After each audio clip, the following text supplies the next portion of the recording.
ఇప్పుడు మనకి poly house ఉంటుందా, గ్లాస్తో కూడా చేస్తారు. అంటే ఎండ గ్లాస్లో దాటుతుంది కానీ మళ్ళీ రిఫ్లెక్ట్ అయ్యి తిరిగి బయటకు వెళ్దు, లోపల ట్రాప్ అయిపోద్ది. ఇప్పుడు అన్ని ఐటీ కంపెనీస్ గ్లాస్ ఎలివేషన్లు ఇస్తున్నారు కదా, వాళ్ళు ఏసీ వేయకపోతే అరగంట కూడా ఉండలేరు, చచ్చిపోతారు వాళ్ళు. ఎందుకంటే లోపలంతా గ్రీన్ హౌస్ ఎఫెక్ట్ అయిపోద్ది. గ్రీన్ హౌస్ ఎఫెక్ట్ ఎక్కడ కావాలి? ఐస్ పడుతున్న ప్రాంతాల్లో కావాలి. వాళ్ళకి అప్పుడప్పుడు సన్లైట్ వస్తుంది, ట్రాప్ చేసి హీట్ అవ్వాలన్నమాట. అది మన కెనడా అన్ని డిజైన్ చూసేసి మన వాళ్ళు ఇండియాలో కూడా లేపేస్తున్నారు బిల్డింగ్లు, అక్కడ ఫోటోలు చూసేసి. సో అది it's an failure of architecture and civil engineering.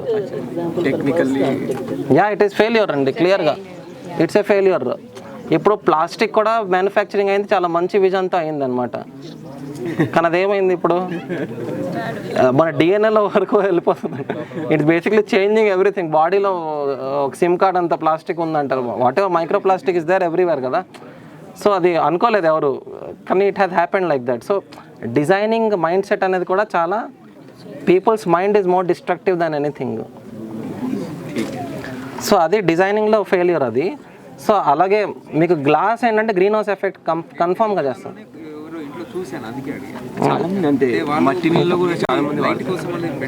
పెడతారు, ఎలక్ట్రిసిటీ బిల్ పెడతారు, కానీ చిన్న పెట్టుకోవచ్చు. చిన్న గ్లాసెస్ పీసెస్ ఏదో పెట్టామంటే ఓకే. మరి ఇప్పుడు మనకి చాలామంది ఏం చేస్తారంటే ఫారినర్స్ డోమ్ లైట్ అని పెడతారు, ఒకటి స్కై లైట్. ఇంటికి స్కై లైట్ పెడతాము, ఓపెన్గా పెడతాము అని పెడతారు కదా. మనకున్న టెంపరేచర్కే ఓపెన్గా పెట్టేస్తున్నారు. ఏమవుతుంది, మధ్యాహ్నం పూట ఎంత హీట్ వచ్చేస్తుంది, ఏసీ వేసినా పని చేయదు. నేను నైట్ చూస్తే నాకు స్టార్ కనబడాలి అంటారు. సో ఇట్స్ నాట్ గుడ్ కదా అలాంటి కైండ్ ఆఫ్.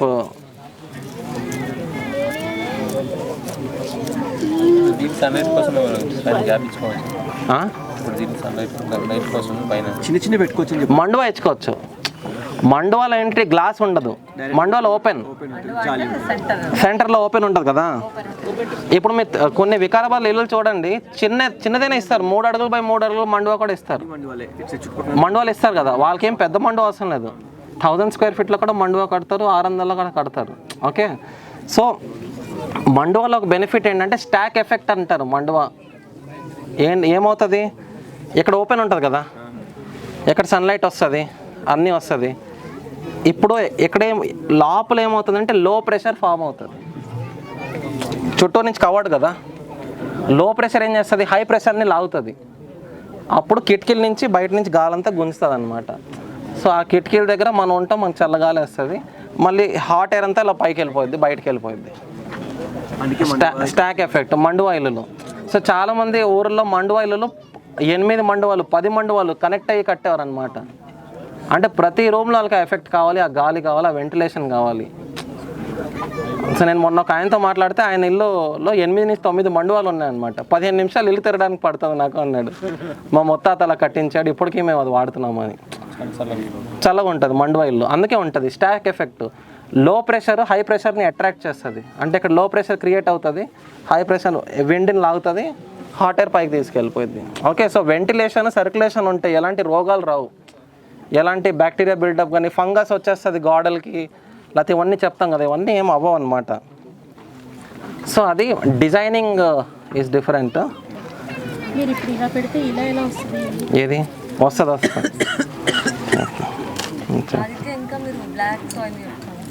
బ్లాక్ సాయిల్లో ఎలా కట్టాలి? బ్లాక్ సాయిల్లో ఫస్ట్ ఆఫ్ ఆల్ కట్టకూడదు. సెకండ్, ఎందుకంటే బ్లాక్ సాయిల్ దిగిపోయిద్ది. సో దానికి కట్టాలి అనుకుంటే మనం మార్నింగ్ మాట్లాడాం కదా, మొత్తం తీసి రాళ్ళు నింపేసి. సో బ్లాక్ సాయిల్ నా సజెషన్ ఏంటి, మీరు ఫార్మింగ్ ఎక్కువ చేయండి, చిన్న ఇల్లు కట్టుకోండి. ఓకే, చిన్న ఇల్లు కట్టుకొని అక్కడ ఫార్మింగ్ యాక్టివిటీస్ ఎక్కువ చేయండి. అది సాయిల్ ఫార్మింగ్కి చాలా మంచిది కదా.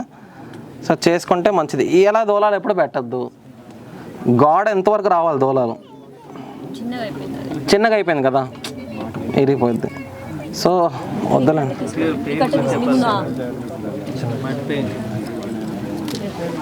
చెప్తా డోర్ పక్కనే సార్, పైన సెంటర్లో వేయకూడదు, కొంచెం పక్క వైపు వేసుకోవచ్చు. ఇంకోటి చెప్పనా, ఇప్పుడు దీని మీద లోడ్ పడుతుంది కదా, లోడ్ ఇలా ట్రయాంగిల్ షేప్లో డిస్ట్రిబ్యూట్ అవుతుంది. ఆ ట్రయాంగిల్లో లోడ్ ఉంటుంది, పైన పాయింట్లో సెంటర్ కొంచెం పక్కన పెట్టుకుంటే అది పక్క వెళ్తుంది.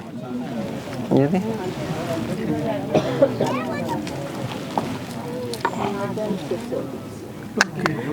అది ఇంటి కింద కొంచెం ఇట్లా మంటూ ఆ కాలంలో బందిపోటు దొంగలు రాకుండా టనల్ ఉంటుండే కదా, టనల్ అది మట్టితోనే చేసేవాళ్ళు కదా.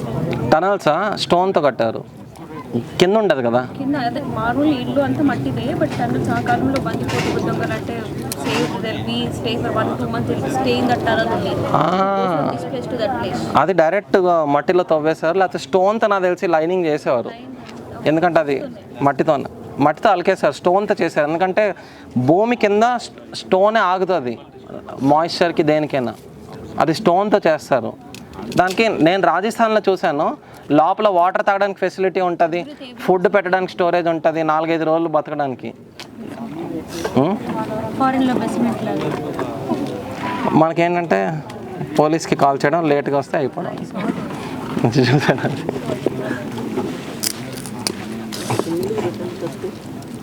ఈ కత్తి ఎవరి దగ్గర ఉంది? అలాంటి ఇప్పుడు చేయలేము కదా. చేయొచ్చు, ఎందుకు చేయలేం? అలాంటి అవసరం ఉంటే చేయగలం, అవసరం అంటే చేయొచ్చు. రాజస్థాన్లో అంతెందుకు, లేడీస్ ఎంట్రన్స్ డోర్ పక్కన చిన్న డోర్ ఉంటుంది అంతే, అది ఇలా ఓపెన్ చేసి ఇలా జస్ట్ అలా నోరు పెట్టి అడుగుతారు ఎవరు అని, చెవులు పెట్టి వింటారు, ఓకే వీలు అంటే అప్పుడు డోర్ తీస్తారు. ఇప్పుడు అలాంటిది అవసరం ఇప్పుడు లేదు. ఇప్పుడు కెమెరాస్ పెట్టేశారు, ఎవ్రీథింగ్ ఇప్పుడే అవసరం ఉంది యాక్చువల్గా. కెమెరా ఇప్పుడు దొంగలు ఎలాగైనా దూరిపోతున్నారు, కెమెరాలు పెడుతున్నారు. ఇప్పుడు ఏం చేయాలి? దీనికి స్లోప్ రావాలంటే ఎలాగా నింజ పెడతాం ఈ దోలాలకి, దీనికి హోల్ చేసేసి దూర్చి అప్పుడు ఇది వేస్తాం అన్నమాట. అర్థమైందా? ఇది దోలాలు, ఇది మంచం కోళ్ళు అంటారు. మంచంకి లెగ్స్ ఉంటాయి కదా, అలాగే ఇలా రేస్ చేస్తాం. దీని మీద పిల్లదోల వస్తుంది, పిల్లదోల అంటే చిన్న దోలం వస్తుంది, ఓకే, దాని నుంచి దించుతారనమాట. ఇది కరెక్ట్ మెథడ్ ఆఫ్ రూఫింగ్. ఇప్పుడు దీన్ని ఎలా స్టిక్ చేయాలో నాకు తెలియదు, కానీ చూపిస్తాం మీకు, ఏదో ట్రై చేసి చూపించాలి కాబట్టి. పక్కకు వచ్చింది, కొంచెం పక్కకు వచ్చింది, అంటే ఈ స్పేస్ తేడా వచ్చేస్తుంది. మీకు అర్థమైందా? స్కిల్డ్ పర్సన్ కూడా ఎంత కరెక్ట్గా మీరు కొంచెం గైడెన్స్ ఇచ్చి చేయించుకోవాలి. ఇది చేసే వాళ్ళు అయిపోయారు. మా ఊర్లో చేస్తారు, నాగరాజ్ అని ఉన్నారు, ఆయన చేస్తున్నారు. విజయనగరం లేదు, ప్రతి ఊర్లో ఇప్పుడు తెలంగాణలో కూడా ఊర్లో ఉన్నారు కొంతమంది చేశారు. ఇదిగోండి, ఇది हर चीज़ को पकड़ो एक बार, अब इसको पकड़ो, ऐसे नीचे से पकड़ो, नीचे से.